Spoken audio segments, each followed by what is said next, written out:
So చాలాసార్లు చాలా వేదికల్లో అందరూ చెప్పిన మాట మళ్ళీ ఇంకొకసారి మీకు గుర్తు చేస్తున్నాను. కూటమి ప్రభుత్వం వచ్చి 7 నెలలు అయింది. ఇంకా అచ్చేయలేదు, ఇచ్చేయలేదు, ఆ స్కీమ్ రాలేదు, ఈ వెల్ఫేర్ స్కీమ్ రాలేదని నోటుకు వచ్చినట్లు వాగే వైసీపీ గూండాలకి, కుక్కలకి, వైసీపీ సన్నాసులకి ఒక విషయం చెప్పు. వృద్ధులు, వితంతువుల పెన్షన్ ఒకేసారి 1000 పెంచి 4000 1వ తేదీనే వాళ్ళ ఇళ్ళ దగ్గరే ఇస్తున్నాం. దివ్యాంగులకి రెట్టింపు పెన్షన్ అందిస్తున్నాం. ప్రతి నెల 64 లక్షల మంది పెన్షన్దారులకు పెన్షన్ ఇవ్వడానికి దాదాపు 20,537 కోట్లు కూటమి ప్రభుత్వం ఖర్చు చేస్తుంది. ఏడాదికి 33,000 కోట్లు. 5 ఏళ్లలో 1.60 lakh crores పెన్షన్స్ కోసం ఖర్చు చేస్తుంది. ఇది దేశంలోనే ఒక పెద్ద రికార్డు. గత జగన్ ప్రభుత్వం మొదటి 4 నెలల్లో పెన్షన్ 250 రూపాయలు పెంచడం తప్ప మరి ఏ ఇతర నవరత్న హామీలను కూడా అమలు చేయలేదు. గుర్తుపెట్టుకోండి. రాజధాని అమరావతికి 15,000 కోట్లు, పోలవరానికి 12,000 కోట్లు కేంద్రం నుంచి నిధులు సంపాదించుకున్నాం. దీపం పథకం ద్వారా 80 లక్షల మంది లబ్ధిదారులకి ఏడాదికి 3 వంట గ్యాస్ సిలిండర్లు అందిస్తున్నాం. రాష్ట్ర వ్యాప్తంగా గుంటలు పడ్డ రోడ్లు 361 కోట్లతో మరామతులు ప్రారంభించాం. డోలీ రహిత మన్యం కార్యక్రమంలో భాగంగా గిరిజన గ్రామాలకు రోడ్ల సదుపాయం కల్పిస్తున్నారు. గిరిజన ప్రాంతాల్లో అత్యవసర వైద్యం కోసం ఫీడర్ అంబులెన్స్లు ఏర్పాటు చేశారు. మెగా డిఎస్సి ద్వారా యువతకి 16,347 ఉపాధ్యాయ నియామకాలు, 6,100 పోలీసు ఉద్యోగాల నియామకాలకి చర్యలు చేపట్టారు. ఉచిత ఇసుక సరఫరా వల్ల పేదల మీద ఆర్థిక భారం పడకుండా చూశారు. చెత్త పన్ను, ల్యాండ్ టైటిలింగ్ యాక్ట్ రద్దు చేశారు. మత్స్యకారుల ఉపాధిని దెబ్బతీసి 217, 144 జీవోలు రద్దు చేశాం. దాదాపు 20 ప్రముఖ కంపెనీలు 6,33,568 కోట్లు పెట్టుబడులు పట్టేందుకు ముందుకు వచ్చాయి. తద్వారా 4 లక్షల ఉద్యోగాలు రానున్నాయి. 48 గంటల్లో ధాన్యం కొనుగోళ్లు సొమ్ము రైతు ఖాతాలో జమ చేస్తున్నారు. విత్తనాలు, ఎరువులపై రాయితీలు అందజేస్తున్నాం. 4,500 కోట్లతో 13,000 పంచాయతీల్లో 30,000 పనులకు శ్రీకారం చుట్టారు. ఉపాధి హామీ పథకం ద్వారా 7,315.74 కోట్లు కేంద్రం నుంచి విడుదలయ్యేలా చేశారు. విశాఖ రైల్వే జోన్కు 52 ఎకరాలు పూర్తి హక్కులతో కేటాయించారు. విశాఖ ఉక్కు పరిరక్షణకు చర్యలు తీసుకుంది. ఫ్యాక్టరీ పునరుజ్జీవానికి కేంద్రం నుంచి 11,440 కోట్లు కేటాయింపులు జరిగాయి. విశాఖలో టీసీఎస్ డేటా సెంటర్ ద్వారా 10,000 ఉద్యోగాలు రాబోతున్నాయి. గంజాయి డ్రగ్స్పై ఉక్కుపాదం 5 మంత్రులతో కమిటీ ఏర్పాటు చేశారు. నియంత్రణకి ఈగల్ టీం ఏర్పాటైంది. డ్వాక్రా మహిళలకు వడ్డీ లేని రుణాలు 5 లక్షల నుంచి 10 లక్షలు పెంచారు. విపత్తు సాయం కింద హెక్టార్కు 10,000 నుంచి 2,000కు పెంచారు. కర్నూలులో హైకోర్టు బెంచ్ స్థాపనకు అసెంబ్లీ తీర్మానం చేసింది. కర్నూలు జిల్లా ఓరవకల్లు, కడప జిల్లా కొప్పర్తి పారిశ్రామిక వాడల్లో 25,000 కోట్ల పెట్టుబడులు, 75,000 మందికి ఉపాధి కల్పనకు కేంద్రం నుంచి సాధించాం. తక్కువ ధరకే నాణ్యమైన మద్యం సరఫరా చేస్తున్నారు. గీత కార్మికులకు 10% మద్యం షాపులు కేటాయించారు. చేనేత కార్మికులకు జీఎస్టీ రీఎంబర్స్మెంట్ అమలు చేశారు. స్వర్ణకారులకి, మాజీ సైనికులకి సంక్షేమానికి ప్రత్యేక కార్పొరేషన్లు ఏర్పాటు చేశారు. 60 ఏళ్లు దాటిన వారికి ఏపీఎస్ఆర్టీసీలు, బస్సుల్లో 25% రాయితీ ఇచ్చారు. దేవాలయాల్లో ధూపదీప నైవేద్యాలకు 5,000 నుంచి 10,000కు పెంపు చేశారు. అర్చకుల వేతనం 10,000 నుంచి 15,000కు పెంచారు. 198 అన్నా క్యాంటీన్లు తిరిగి ప్రారంభించారు. స్కూళ్ళల్లో కూడా విద్యార్థులకి డొక్కా సీతమ్మ పథకం కింద మధ్యాహ్న భోజన పథకాన్ని అమలు చేస్తున్నారు. ఇవి కాకుండా ఇంకా చాలా చాలా చాలా చేస్తున్నారు. అయినా సరే కూటమి ప్రభుత్వం ఏమీ చేయట్లేదు అని చెప్పే వాళ్ళకి కళ్ళు మూసుకొని బలవంతంగా నిద్ర నటించేవాడిని మనం ఏం చేయలేం. వైసీపీ ప్రభుత్వం అలాంటిదే. సో ఇందాక నుంచి నేను చేస్తున్న స్టేజ్ మీద ఉన్న చాలామంది ఆలోచించారు. మన వాళ్ళందరూ కొంచెం పెద్ద మనిషి తరహాగా నాకు అంత పెద్ద మినిస్టర్ ఆ చేత కాదు. పెద్దిరెడ్డి అక్రమాల గురించి కొంచెం మాట్లాడుకుందాం. అంటే నేను రాయలసీమకి ఎలక్షన్ క్యాంపెయిన్కి ఓన్లీ తిరుపతి వరకే వచ్చాను, ఒకసారి కలిగిరి దాకే వచ్చాను. ఆ తర్వాత రావడానికి నాకు అవకాశం దొరక్క నేను పవన్ కళ్యాణ్ గారి పిఠాపురం నియోజకవర్గంలో పనిచేయాల్సి వచ్చింది. అయితే చాలామంది ఇక్కడ చెప్పారు ఏంటంటే పెద్దిరెడ్డికి మేము చాలా భయపడతారండి మనోళ్ళందరూ. చాలామంది కొంచెం మీరు జాగ్రత్త అని. పెద్దిరెడ్డి కదయా, వాళ్ళ నాయకుడు జగన్మోహన్ రెడ్డి కదయా, వాళ్ళ నాన్న రాజశేఖర రెడ్డిగా భయపడలేదు, ఇతనంత అని చెప్పి. న్యాయంగా ధర్మంగా ముందుకెళ్ళేటువంటి గొప్ప నాయకుడు పవన్ కళ్యాణ్ గారి నాయకత్వంలో పనిచేస్తున్న మాకు పెద్దిరెడ్డి కాదు కదా, ఏ సుబ్బారెడ్డి పిచ్చిరెడ్డి కూడా మాకేమో లెక్కలేదు. Don't care. సో ముందు పెద్దిరెడ్డి అక్రమాల గురించి ఇక్కడంతా స్టేజ్ మీద ఉన్న చాలామంది ఉన్నారు మా జన సైనికులు, వీర మహిళలందరూ. అలాగే ఇక్కడున్న ఏ రాయి రప్ప చెట్టు పుట్టం కదిలించినా సరే ఈ పెద్దిరెడ్డి అక్రమాలు ఎన్ని దారుణాలు చేశారు ప్రతి ఒక్కళ్ళు చెప్తారు. లాస్ట్ టైం వచ్చినప్పుడు కూడా చెప్పారు, అయినా ఒకసారి మీకు గుర్తు చేయదు. అన్నీ ఉన్నాయి, అన్నీ లిస్ట్ ఉన్నాయి. రాయలసీమ మొత్తం మీద దాదాపు 23 ఎకరాల భూమిని దోచుకున్నాడు ఈ పెద్దిరెడ్డి. ఆయన దోచుకున్న భూముల రికార్డులు లేకుండా తన అనుచరులతో మదనపల్లి తహసీల్దార్ కార్యాలయంలో ఫైల్స్ దగ్ధం చేయించాడు. తగలబడిన ఫైల్స్ చాలా వరకు 22A కింద ఉన్న ప్రభుత్వ భూములకు సంబంధించిన డాక్యుమెంట్లు ఉందని సిఐడి అధికారులే నిర్ధారించారు. పుంగనూరు పాడి రైతులు నిలువున దోపిడీ చేస్తున్నారు. లీటర్ పాలకి కేవలం 20 రూపాయలు ఆయనే నిర్ధారించి తన సొంత డైరీకి పాలు తరలించాలని పాడి రైతుల్ని బెదిరిస్తున్నారు. ఇప్పుడు కాదులే, ఒకప్పుడు మొన్న ఎలక్షన్స్ వరకు. అలాగే మైనింగ్ మాఫియా తయారు చేసి నిబంధనలకు అనుగుణంగా మైనింగ్ చేసే వాళ్ళని, న్యాయంగా ధర్మంగా మైనింగ్ చేసే వాళ్ళని బెదిరించి వారి వ్యాపారాలు దోచుకున్నారు. పుంగనూరు, మదనపల్లి, తొంబలపల్లి కేంద్రంగా అక్రమ క్వారీలు, ఇసుక, గ్రావెల్ మాఫియా నడుపుతున్నారు.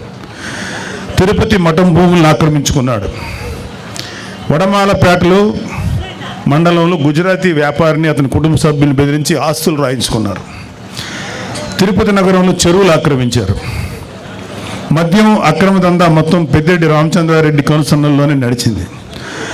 మద్యం క్వాలిటీ లేదన్న ఒక దళితుడిని నెక్స్ట్ డే చంపించారు. ఈ మద్యం ఏంటో ఇంత దరిద్రంగా ఉంది, మూత్రంలో ఉంది అన్నందుకు నెక్స్ట్ డే చంపేశారండి. ఆయన కమిషన్ల కోసం, ఆయన కాంట్రాక్టుల కోసం ఆవులపల్లి రిజర్వాయర్ నిర్మాణాన్ని చేపట్టారు. దీనివల్ల 100 కోట్లు నేషనల్ గ్రీన్ ట్రిబ్యునల్కి పెనాల్టీ చెల్లించారు. పొంగనూరు నియోజకవర్గం పులిచెర్ల మండలం మంగళంపేటలో విలాసవంతమైన భవనం కోసం 70 ఎకరాల పైగా ఆక్రమించుకున్నారు. అటవీ శాఖ భూములు ఆక్రమించి మార్కెట్ యార్డ్ నిధులతో రోడ్లు వేసుకున్నాడు. ఎర్రచందనం అక్రమ రవాణా కోసం అడవుల్లో రోడ్లు వేయించుకున్నారు. అటవీ శాఖ మంత్రి పదవి అడ్డం పెట్టుకుని రాష్ట్ర వ్యాప్తంగా మైనింగ్ ద్వారా ఇసుక, మట్టి, కంకర, గ్రానైట్ తదితర ప్రకృతి సంపదను దోచుకున్న అడవి దొంగ నువ్వు పెద్దిరెడ్డి రామచంద్రరెడ్డి. 2 లక్షల కోట్ల అక్రమాస్తులు కూడబెట్టాడు. 2 లక్షల కోట్లు లెక్క పెట్టాలంటే ఎంతసేపు పడుతుందో, ఎన్ని రూములు కావాలో అర్థం చేసుకోండి. ఆయన అక్రమాస్తుల విలువ మన రాష్ట్ర బడ్జెట్ 2 లక్షల కోట్లను దాటిపోయింది. సరే, అన్నిటికన్నా సిగ్గుపడాల్సిన విషయం ఏంటంటే ఈ పెద్దిరెడ్డి రామచంద్రరెడ్డి అనే వ్యక్తి దాదాపు 2 లక్షల పైగా ఓట్లు వేసి గెలిపిస్తే శాసనసభకు వచ్చి నీ ప్రజల తరఫున నీ గొంతు వినిపించడానికి ధైర్యం చాలా. నీకు ఎమ్మెల్యే పదవి ఎందుకు? అర్జెంటుగా రాజీనామా చేయాలని మేమందరం డిమాండ్ చేస్తున్నాం. నీకే కాదు, మీ వైసీపీలో 11 మంది ఎమ్మెల్యేలు ఇంక్లూడింగ్ మీ నాయకుడు జగన్ రెడ్డి కూడా గెలిచి ఎందుకు మీరు శాసనసభకు రాలేకపోతున్నారు? ఎందుకు మీ వాయిస్ వినిపించలేకపోతున్నారు? భయం. అంటే మీరు అధికారంలో 150 సీట్లు వచ్చినప్పుడు నోటికి వచ్చినట్టు బిహేవ్ చేశారు, ప్రజల జీవితాలతో ఆడుకున్నారు.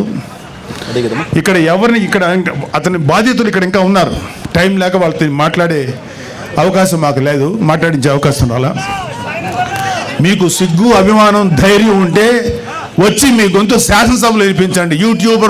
యూట్యూబ్లోను తర్వాత న్యూస్ ఛానల్స్లో మాట్లాడటం కాదు. ఇంక్లూడింగ్ జగన్ రెడ్డికి చెప్తున్నాం, వచ్చి నీ వాయిస్ శాసనసభలో వినిపించు.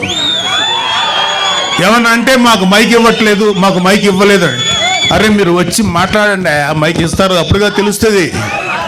అది రావడానికి, అది వచ్చి అసలు శాసనసభ చుట్టుపక్కల రావడానికి మీకు ధైర్యం సరిపోట్లా. మొత్తం అధపాతాలను పడిపోయారు కదా, అందుకని భయం. రండి, మీరు అధపాతాలో ఉన్నారు కదా, అక్కడి నుంచి మాట్లాడండి, కనీసం వినపడద్దు మాకు. ఇంకోటి, ఒకే ఒక వైసీపీ నాయకులు ఇంక్లూడింగ్ పెద్దిరెడ్డి రామచంద్రారెడ్డి ఎవరెవరి ఆస్తులైతే అడ్డగోలుగా కబ్జా చేశారో ఇవన్నీ కూడా బయటకు తీస్తాం. చాలామంది మన కార్యకర్తలు, కూటమి కార్యకర్తలందరికీ ఒక అసంతృప్తి ఉంది, వీళ్ళ మీద ఎవరి మీద చర్య తీసుకోలేదని. అందరి మీద చక్కగా చర్య తీసుకుంటాం. వచ్చి 8 నెలలు అయింది. ముందు ఈ 8 నెలలు 1 ఇయర్లో ప్రజల సంక్షేమం ముఖ్యం, వీళ్ళ మీద పగ తీర్చుకోవడం ముఖ్యం కాదు. అయితే వీళ్ళ యొక్క క్రైమ్ని ముందు చెప్పడం కంటే కూడా ప్రజల వెల్ఫేర్ కోసం ముందు వచ్చాం కాబట్టి ముందు ఆ జాగ్రత్తలు తీసుకుంటున్నాం. ఈవెన్చువల్గా జగన్ రెడ్డితో సహా, పెద్దిరెడ్డి రామచంద్రారెడ్డితో సహా అందరి మీద, మన కాకినాడ ద్వారంపూడితో సహా ప్రతి వాళ్ళ మీద చర్యలు తీసుకుంటాం. ఎవ్వడు లా నుంచి తప్పించుకోలేడు, చట్టం నుంచి ఎవ్వడు తప్పించుకోలేడు. ప్రతి వాడిని మెడబెట్టి లోపల తోస్తాం, అది గుర్తుపెట్టుకోండి. చివరగా ఒక చిన్న మాట, రైతు మీటర్ల పేరుతో 1500 కోట్లు విడుదల చేశారు, ఒక్క మీటర్ బిగించలేదు. ఆ 1500 కోట్లు ఏమయ్యాయి? Mister Peddireddy, you have to answer. మీ పార్టీలో మీతో పాటు మైనింగ్ వ్యాపారం చేసిన బాలినేని శ్రీనివాసరెడ్డి షేర్లు లాక్కున్నది నిజమా కాదా? ఆన్సర్.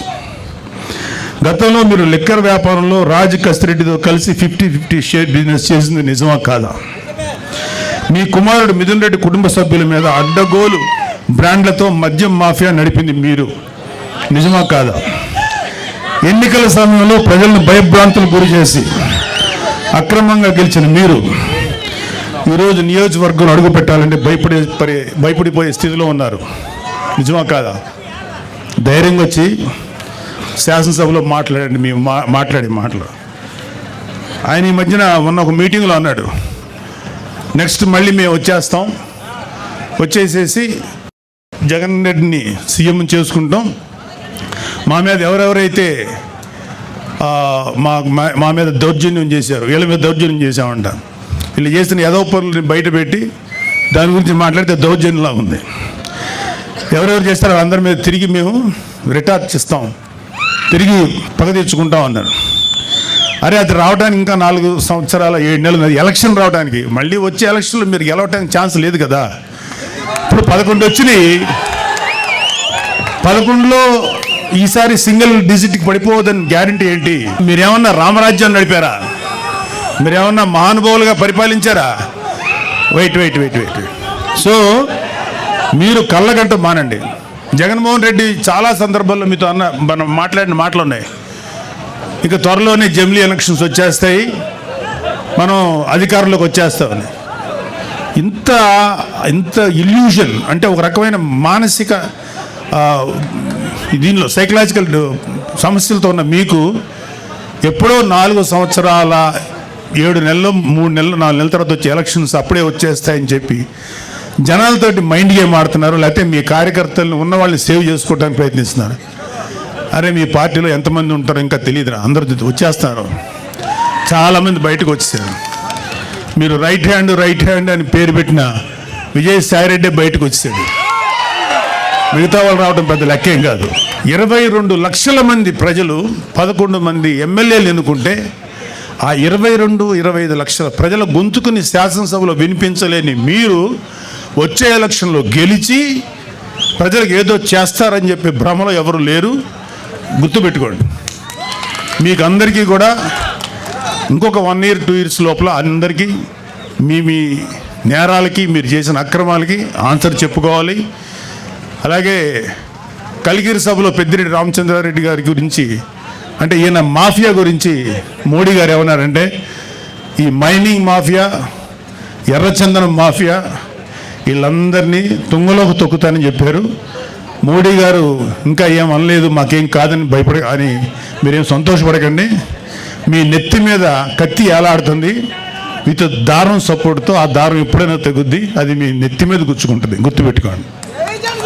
కాబట్టి ఇది మన వేణుగోపాల్ రెడ్డి గారు మీతో మాట్లాడడానికి ఒక మంచి అవకాశం కల్పించినందుకు చాలా సంతోషం. సో పవన్ కళ్యాణ్ లాంటి నాయకుడి నాయకత్వంలో పనిచేస్తున్నందుకు మా అందరికీ చాలా గర్వంగా ఉంది. ఒక నిజాయితీపరుడైన నాయకుడైన ఆయన ఆధ్వర్యంలో పనిచేయటం నిజంగా మాకు గర్వకారణం. మాకు ఏ పదవుల మీద ఏ అధికారాల మీద ఆశ లేదు. నిజాయితీగా పవన్ కళ్యాణ్ గారి యొక్క ఆశయాల మేరకు మేము పనిచేస్తున్నాం. సో మనందరం కూడా మన భవిష్యత్తు ఇంకా బ్రైట్ చేసుకోవడం కోసం, అద్భుతంగా చేసుకోవడం కోసం పనిచేద్దాం. ఇప్పుడు మీరు చాలా మాటలు విన్నారు, ఎన్ని చెప్పాను నేను. వెల్ఫేర్ కార్యక్రమాలు, ఇంకా చాలా కార్యక్రమాలు ముందుకు వస్తాయి. మన విలేజెస్ రోడ్లు ఎంత పాడైపోయాయో మీ అందరికీ తెలుసు. ఆ రోడ్లు పవన్ కళ్యాణ్ గారు ఎలా బాగు చేస్తున్నారో తెలుసు. ఒక గోకులాలు 400 కూడా నిర్మించలేదు ఒక 5 ఏళ్లలో. వచ్చిన 6 నెలల లోపల దాదాపు 11,000 గోకులాలు, ఇంకో 11,000 గోకులాలు తయారీలు ఉన్నాయి. అసలు పంచాయతీరాజ్ శాఖగా చేశాడు ఆయన పెద్దిరెడ్డి రామచంద్రారెడ్డి. అటవీ శాఖ మినిస్టర్గా చేశారు. పవన్ కళ్యాణ్ గారు చేస్తున్నారు. మీ కంటి ముందు తెలుస్తుంది నిజాయితీగా పనిచేసేవాడి పనితనం ఎలా ఉంటుంది, అడ్డగోలుగా ప్రజల్ని దోచుకు తినేవాడి పనితనం ఎలా ఉంటుందని. అది ఆల్రెడీ చూశారు మీరు. ఇలాంటి పెద్దిరెడ్డి రామచంద్రారెడ్డి లాంటి అక్రమంగా పనిచేసే ఈ యొక్క నాయకుల పరిపాలన, ఇవాళ పవన్ కళ్యాణ్ గారు లాంటి నిజాయితీపరుడి యొక్క పరిపాలన ఎలా ఉంటుందో మీరందరూ కళ్ళతో చూస్తున్నారు. ఇంకా అద్భుతమైనటువంటి పరిపాలన అందిస్తారు ఈ కూటమి ప్రభుత్వం. మన చంద్రబాబు నాయుడు గారి నాయకత్వంలో, మోడీ గారి నేతృత్వంలో, పవన్ కళ్యాణ్ గారు లాంటి వారియర్ సమక్షంలో జనసేన అద్భుతంగా ముందుకు దూసుకెళ్తుంది. కూటమి ప్రభుత్వం మంచి పరిపాలన మీకు అందిస్తుంది. మీరందరూ సుఖ సంతోషాలతో ఉండాలి. రాబోయే 15 సంవత్సరాలు జనసేన, టీడీపీ, బీజేపీ కూటమి పనిచేస్తుంది. వైసీపీ వాళ్ళని ఇంకొక 15-16 సంవత్సరాల పాటు 10 సీట్లకు మించకుండా రాకుండా చూసుకునే బాధ్యత మా అందరి మీద ఉంది. జై జనసేన, జై హింద్.